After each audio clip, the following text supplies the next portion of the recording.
la pompe Saphir ou pompe à perfusion multitraitement. Cette pompe peut être utilisée de manière ambulatoire ou fixe. Elle est utilisée dans différents types de perfusion comme la corticothérapie, l'immunothérapie, l'antibiothérapie ou la nutrition parentérale. Celle-ci peut être utilisée sur différentes voies d'administration, l'intraveineuse, la sous-cutanée, la péridurale ou l'intra-artérielle. Nous pouvons utiliser différents modes comme le continu, l'intermittent, palier ou le mode PCA.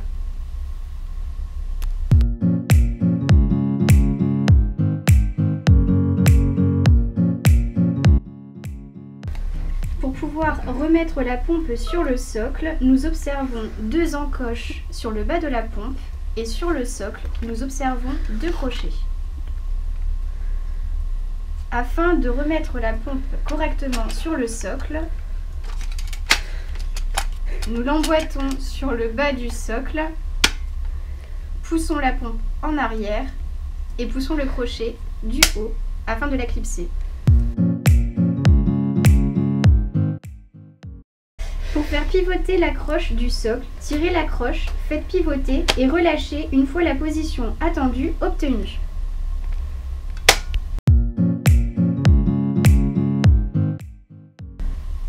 Intéressons-nous dorénavant à l'aspect général de la pompe. Avant allumage, nous allons vous montrer comment retirer la pompe du socle.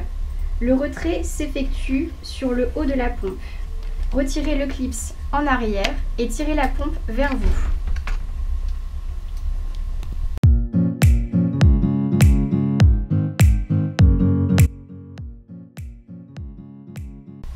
À côté du bouton On-Off figure le bouton Stop.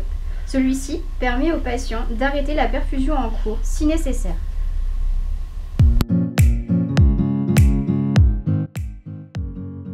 Intéressons-nous désormais au fonctionnement de la pompe. Pour pouvoir allumer celle-ci, il suffit d'appuyer sur le bouton On-Off. Sur le côté droit de la pompe, nous pouvons observer différentes LED, alarme, charge et run. Le mode alarme est représenté par une LED rouge. Un message erreur figurera sur la pompe ainsi qu'une sonnerie.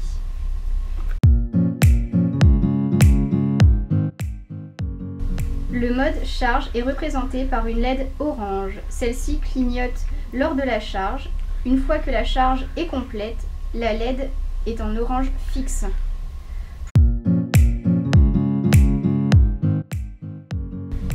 Le mode Run est représenté par une LED verte. Cela signifie que la perfusion est en cours.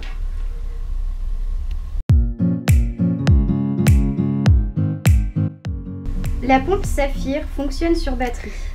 Celle-ci peut tenir la charge 24 heures à une vitesse de 125 ml/h. Pour effectuer le chargement de celle-ci, rien de plus simple. En dessous de la pompe, nous pouvons observer le connecteur. Celui-ci peut être mieux retrouvé grâce à une flèche qui figure au-dessus. Pour le cordon d'alimentation, nous retrouvons un petit point rouge sur le dessus. Pour pouvoir les connecter, il suffit de les aligner et de les emboîter. Pour faire le retrait du cordon d'alimentation, tirez délicatement sur l'embout métallique.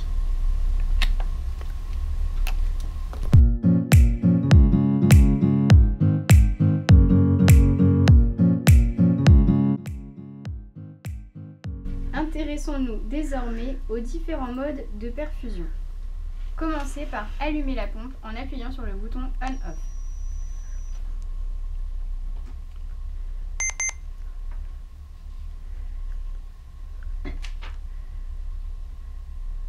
Vous arrivez sur l'écran principal.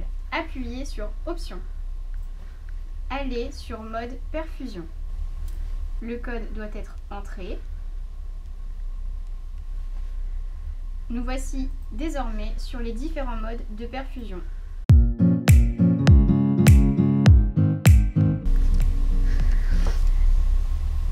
Alors, pour purger la tubulure, la purge s'effectue grâce à la pompe. Pour ce faire, clampez la tubulure avant de percuter la poche. Remplir la chantre, installer la tubulure sur la pompe. Pour ce faire, vous emboîtez les 2 branches sur les 2 bras métalliques en bas de celle-ci, Puis vous poussez jusqu'à entendre un clips.